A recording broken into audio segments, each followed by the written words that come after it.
অবশেষে পালিয়ে বিয়ে করার সিদ্ধান্ত। এই কথা শুনেই স্তব্ধ হয়ে যায় মীনাক্ষী। চোখে মুখে ধরা পড়ে হতাশা আর অজানা ভয়।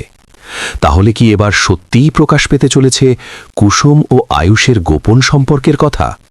জানতে হলে অবশ্যই পুরোটা দেখতে থাকুন, আর শুরুতেই একটি লাইক দিতে ভুলবেন না। পর্বের শুরুতেই বড় সিদ্ধান্ত নেন ইন্দ্রাণী গাঙ্গুলি।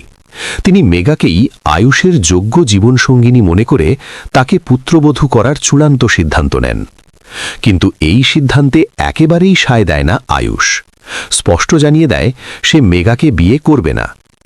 আয়ুষের এমন আচরণে ইন্দ্রাণী গাঙ্গুলির মনে সন্দেহের বীজ বপন হয়। তিনি বুঝতে পারেন আয়ুষ নিশ্চয়ই কিছু লুকোচ্ছে। তাই আয়ুষের প্রতিটি গতিবিধির খবর রাখতে মীনাক্ষীকে দায়িত্ব দেন।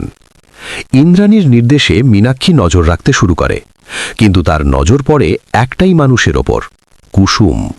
কুসুমই যেন এই রহস্যের কেন্দ্রবিন্দু। একদিন হঠাৎ বাগানে কুসুমকে একা দাঁড়িয়ে থাকতে দেখে মীনাক্ষী। সে কাছে গিয়ে কথা বলে, কিছুক্ষণ পর সরে যায়, কিন্তু পুরোপুরি নয়, লুকিয়ে পড়ে আড়ালে। ঠিক সেই সময়ই সেখানে এসে হাজির হয় আয়ুষ। নিঃশব্দ বাগানে আয়ুষ কুসুমকে জানিয়ে দেয় তার জীবনের সবচেয়ে বড় সিদ্ধান্ত, তারা পালিয়ে গিয়ে বিয়ে করবে। এই কথা গোপনে শুনে ফেলে মীনাক্ষী। মুহূর্তেই ভেঙে পড়ে সে। চোখে ভাসতে থাকে বহু প্রশ্ন আর দ্বন্দ্ব। সে কি এবার সব সত্য প্রকাশ করে দেবে? আয়ুষ ও কুসুমের সম্পর্কের কথা কি জানিয়ে দেবে ইন্দ্রাণী গাঙ্গুলিকে? কুসুম কি সত্যিই পালিয়ে বিয়ে করতে রাজি হবে, নাকি শেষ মুহূর্তে বদলে যাবে সবকিছু?